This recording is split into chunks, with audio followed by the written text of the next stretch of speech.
My name is Jim Raley, and I want to tell you about my latest book, Dream Killers.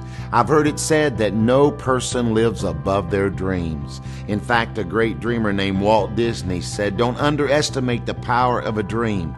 All this started with a dream and a mouse. Everyone needs a dream. Dr. Martin Luther King said, "No person has the right to reign on your dreams." Dream Killers is an awesome story brimming with hope, revolving around one of the most incredible dreamers in all of history. Joseph was a man who achieved many great things throughout his life, including rising from a slave and an ex-con to second in command in the greatest empire of his day. His journey is one of love, betrayal, restoration, but most of all, great passion for his God. Every step towards his promise required him to contend with dream killers. Whether it was a situation, a circumstance, or actual people, these assignment assassins did everything they could to demolish his destiny and derail his dream. But somehow, through it all, Joseph never stopped dreaming. As you read this book, you're going to be encouraged to never stop dreaming.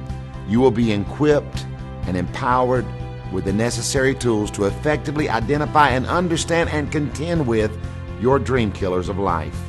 Dream killers can be disguised as a close friend, a boss, a family member, a situation, or a circumstance. Regardless of the who or the what, get ready to learn the how in overcoming every dream killer, and then pressing towards and realizing every God-given promise for your life.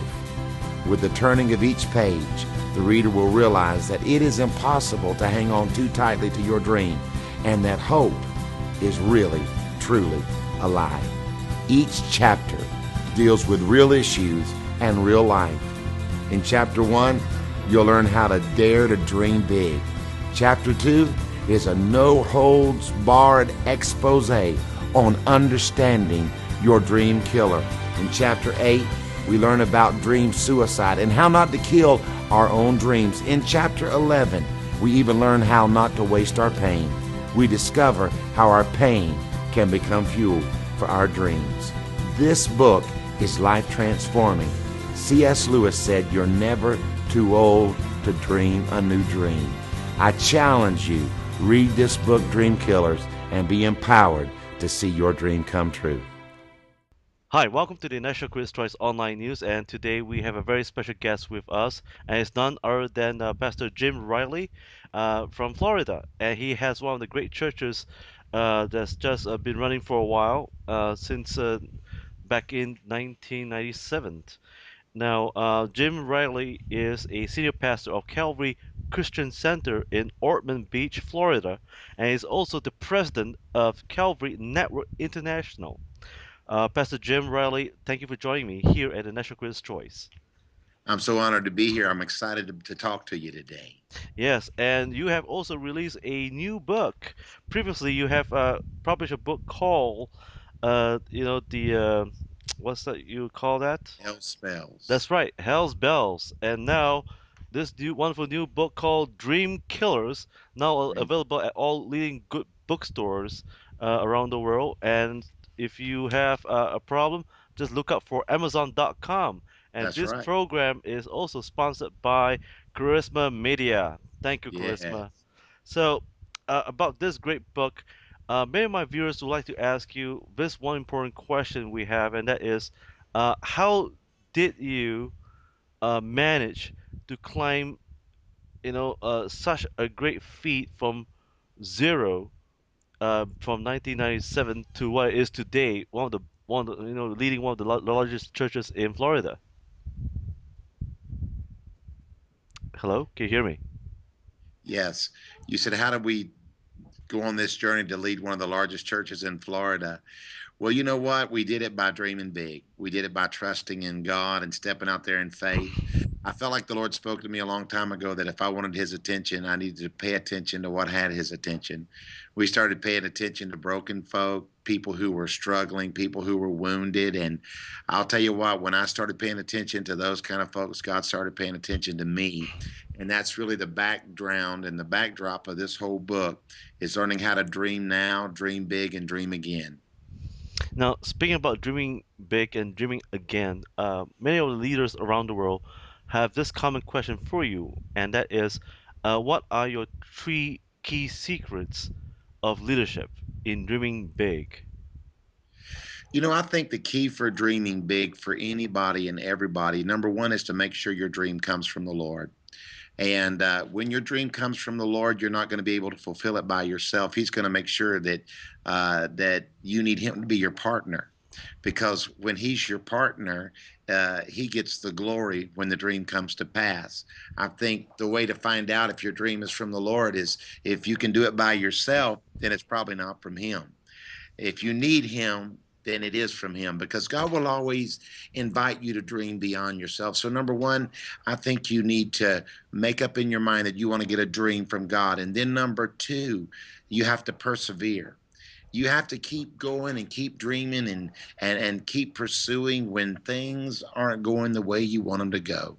When you're not seeing what you want to see, you've got to persevere. You've got to make up in your mind that no matter what you see or what you feel or what you sense, this dream come from God. And the Bible says that God is for us. So if God is for us, then He's for our dream, and He's for us. And if He's for us, and if He's for our dream, then our dream is going to come to pass. But the third thing that's really important, I believe you keep that dream bathed in prayer. You just ask God to constantly lead you and guide you and direct you, even when times are difficult, to know that His presence and seeking after His face is going to make that dream a reality. We have a viewer from South Korea, and they have a question for you, and that is, who is your best friend or mentor that inspired you to be a dreamer? My dad is the dreamer of my life. He's going to be with the Lord now. He pastored his first church when he was 17. He preached the gospel for 55 years. And he's pastored mostly small churches. We were very poor growing up, but he was always dreaming big.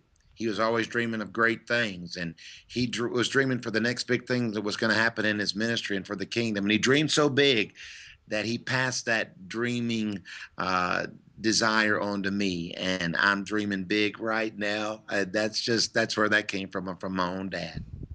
Now, we have a question from United Kingdom, and that is, dear Pastor Jim Riley, how did you came about coming out this title called The Dream Killers, and why Dream Killers?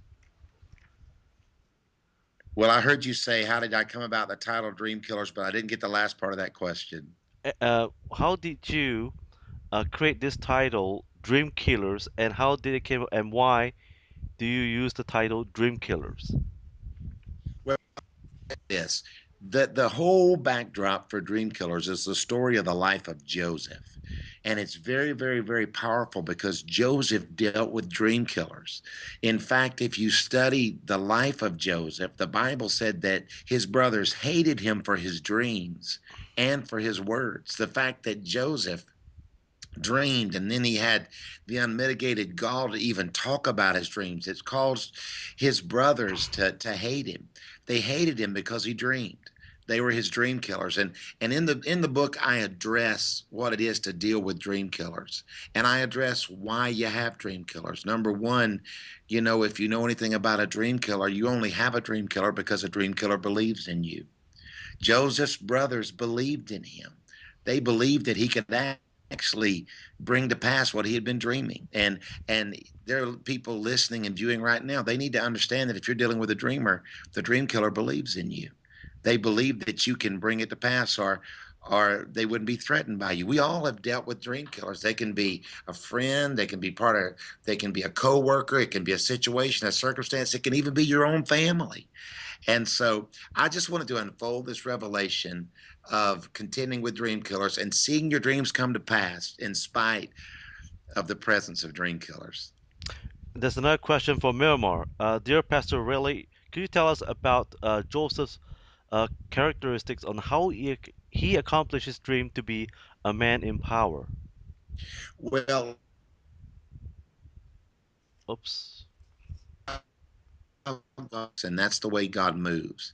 Very often we get a preview of what our promise is. God shows us, He gives us these great desires, and we see the end of the journey, but we don't see the journey.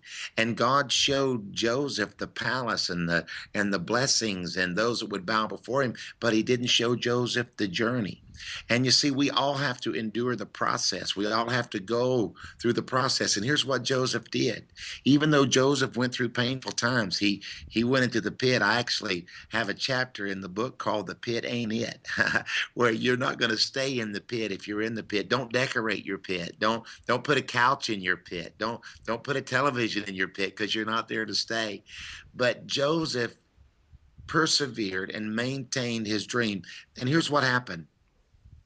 The journey that Joseph went on, even though it was hard and arduous and intense, being sold into bondage, being thrown into prison, his whole journey, even though it was arduous and intense, the journey never changed the dream. The journey changed Joseph. And see, that's what happens in our lives. When we have these great dreams from the Lord, the Lord takes us through journeys often before we see those dreams come to pass. And the journey, the problems, the process doesn't change the dreams. The process changes us. And that's what Joseph did. He held on to the dream in spite of the process that he went through.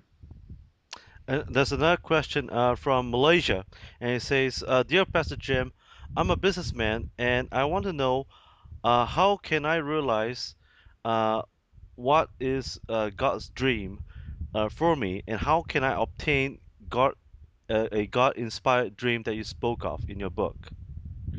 Well, I think the biggest dreams and the best dreams are the dreams that benefit others. And so, as a businessman, as a Christian, as a servant of the Lord, the dreams that we have, the biggest dreams and the best dreams, are the dreams that are going to help others. And as a businessman, I want you to not only think of the dream for yourself or just for your family, think about a dream. Ask the Lord to give you a dream that blesses others, that opens opportunities up for others. And that, in and of itself, when you get a dream like that, that's the kind of dreams that God gives us. He gives us dreams that, when they come to pass, many people are blessed by him. And as a businessman, that's what you need. You need to ask God to give you a dream that would be such a benefit to people in your life and people even beyond that you don't know yet. And then purposefully and within your heart, stay dedicated to seeing that dream come to pass, even when times are tough. Now, we have a question from Indonesia, and it says, "Dear Pastor Riley, how important is it for mankind to seek or cultivate dreams for the future? What experience has that applied for you as a pastor and also as a social entrepreneur, because you have your own network as well?"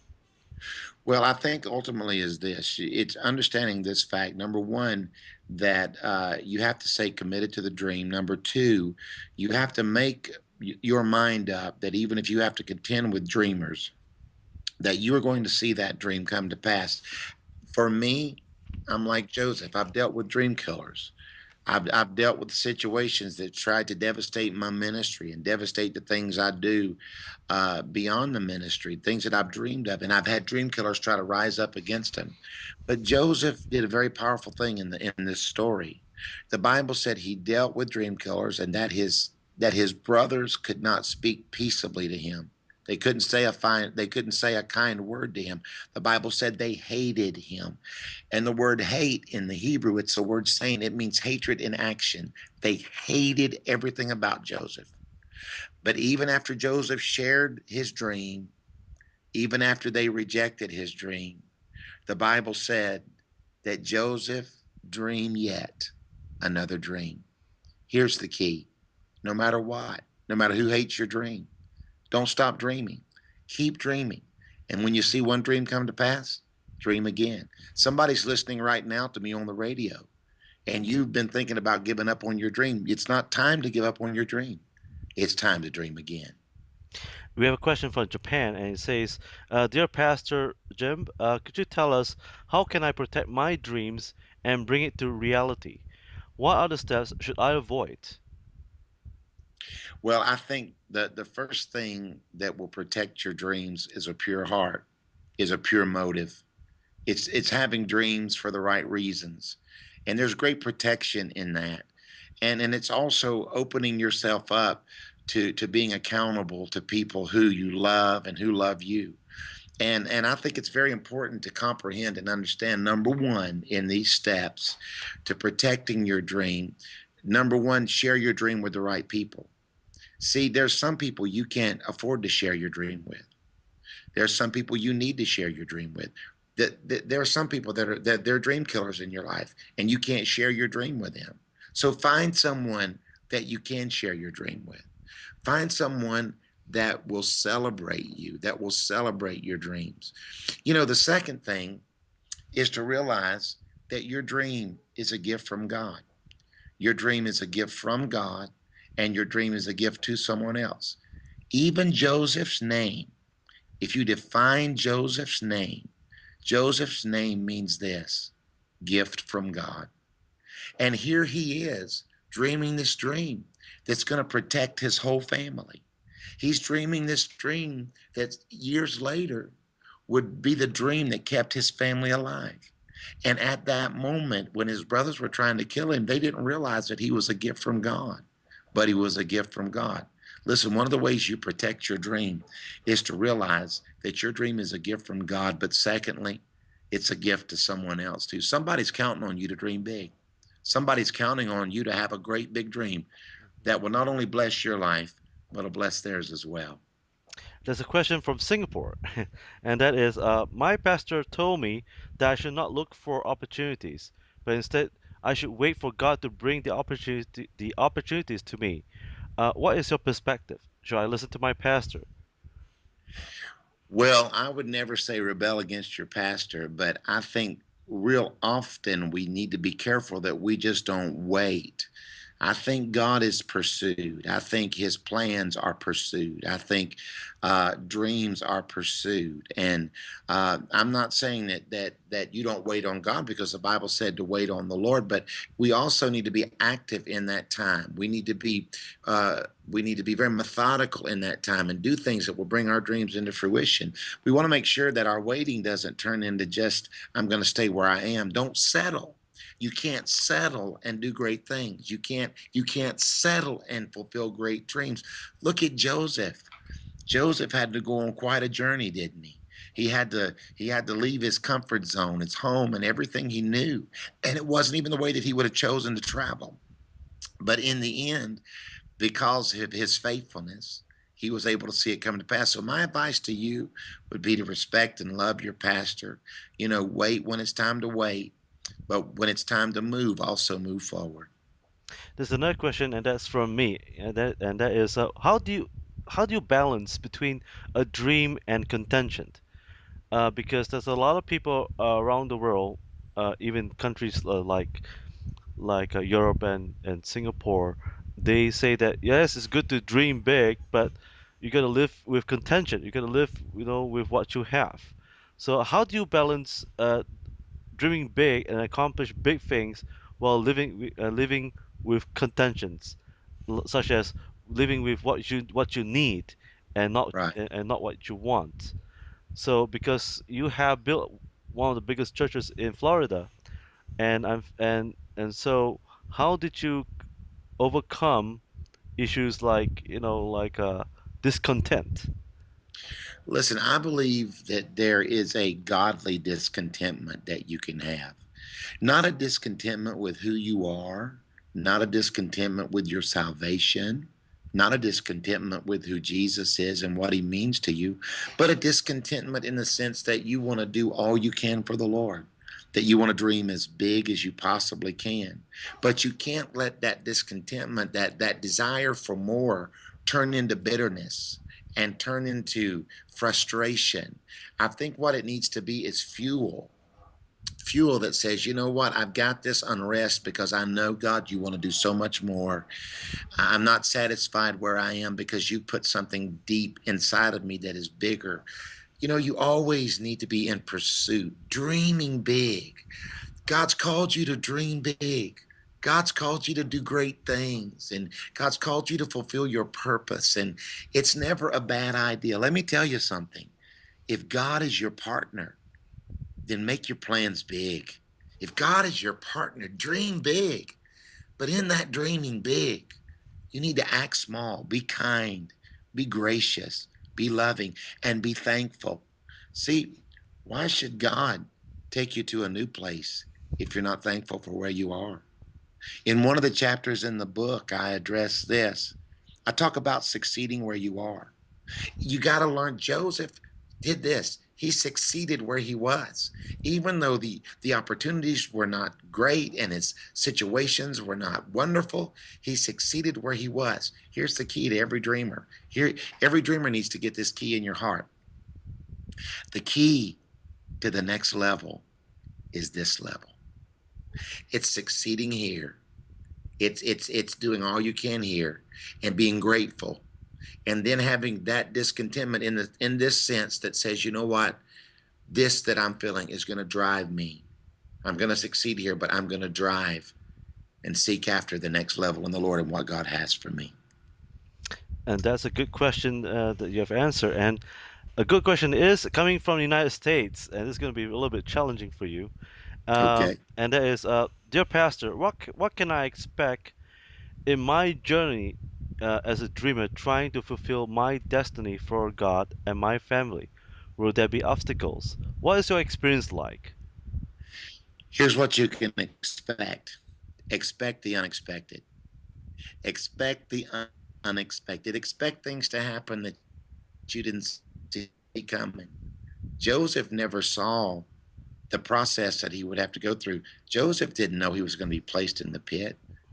Joseph didn't know that he was going to be sold and the Ishmaelites were going to wind up taking him all the way to Egypt and the issues that he would deal with there. He didn't know he was going to be thrown into prison and falsely accused of rape. But in the end, Joseph was faithful. There's going to be obstacles. I've dealt with obstacles and I'm dealing with obstacles even now. It's part of life, it's part of the journey. No one is exempt. But let me tell you something, the obstacles, the difficulties, the pits of life, like Joseph got in, they show us who God is. They show us how powerful God is. If we didn't have obstacles, we would know that God could bring us through obstacles. If we weren't sick, from time to time, we wouldn't know He was a healer. If we didn't have financial needs, we wouldn't know that He was a blesser. So even in the obstacles, God wants to show Himself to you and make Himself real. Listen, the dream doesn't change. Obstacles that you encounter, it doesn't change the dream.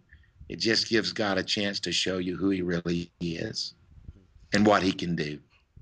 There's a question from Vietnam, and that is, dear Pastor Jim, could you tell us what are the three key points you have learned from writing this book on dream killers? And if you have not written this book, would you have any regrets, or would you write another book other than Dream Killers? You know what? I would definitely. This is a book that's been near and dear to my heart. I actually wrote a book called Hell Spells, Spells. Hell Spells. It's a great book. You can get on Amazon as well, or any book stores it's available in. But I wrote that book and it was a great book. It was about spiritual warfare. But this book has been near and dear to my heart. I actually put it together many years ago and just finished it up this last year to get ready for release. And, as far as this book goes, it really is making a statement. It gives people hope.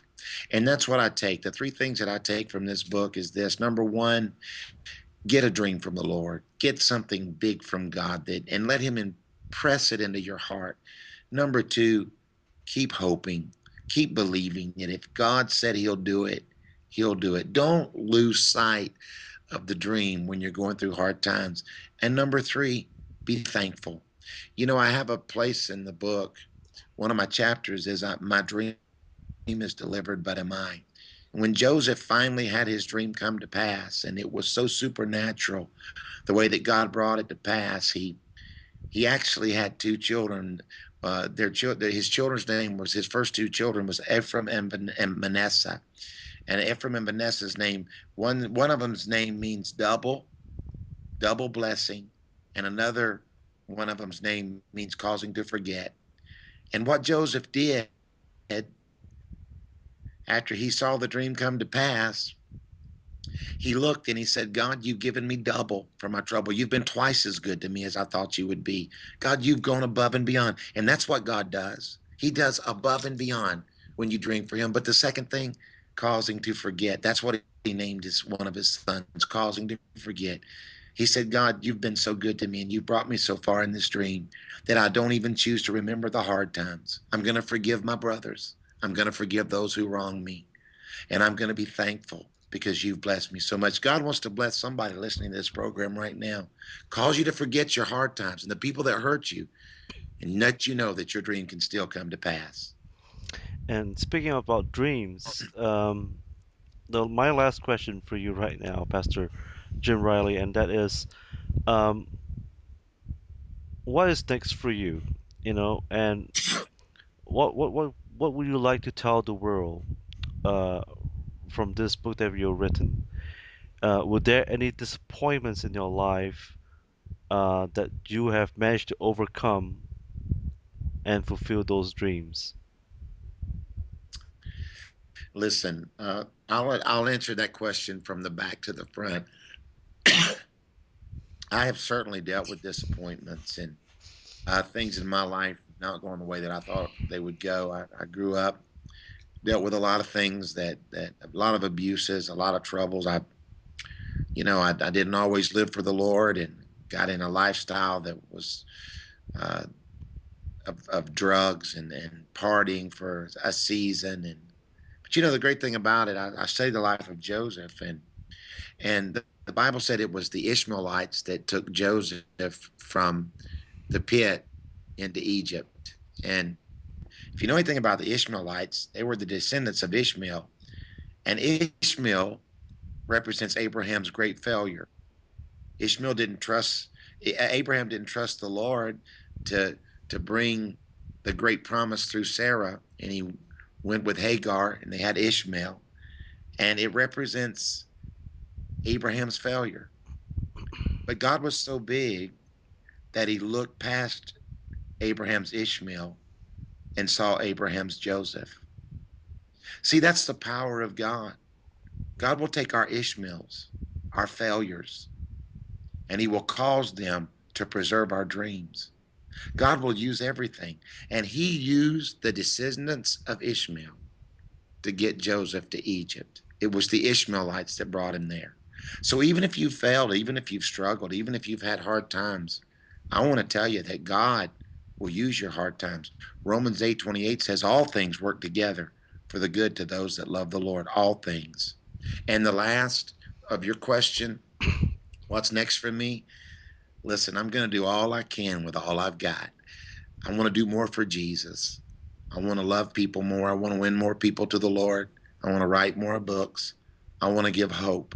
And I would challenge every listener to go online or go to your bookstore and get this book, because this book will tell you how to make sure your dream survives.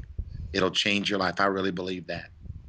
What's your biggest miracle of your life in managing your ministry as a senior pastor for the last many years? Well, there's been so many, but Would the that main would ones, that be the just one? just one. Yes. I'll give you just one, because it has been really so amazing the fact that we've been able to build a church. Uh, my church is actually in Ormond Beach, Florida. It's outside of Daytona Beach. Ormond has 38,000 people that live in it. It's not a big city. Now, I have people that drive in from everywhere, but I live in this relatively small city compared to a lot of big cities in the world and in America. But I've built a church that holds a tithe, 10% of my city can sit in my church. And on any given Sunday, on big Sundays, we always have thousands and thousands and thousands of people, and it's amazing to see that in an area that's not so big, there's this huge work that the Lord has built. And And that's a miracle, the miracle that people are saved and lives are transformed in this place. And it's just the goodness of God, the unexplainable, when drug addicts and prostitutes, people that are in bondage and fear, they get saved and set free. Those are the miracles of my ministry. Well, once again, viewers, please get hold of Jim Riley's new book, Dream Killers, now available at all leading good bookstores around the world, as well as Amazon.com, published by Mhm. Charisma Media. And once again, thank you for joining me and have a good week ahead.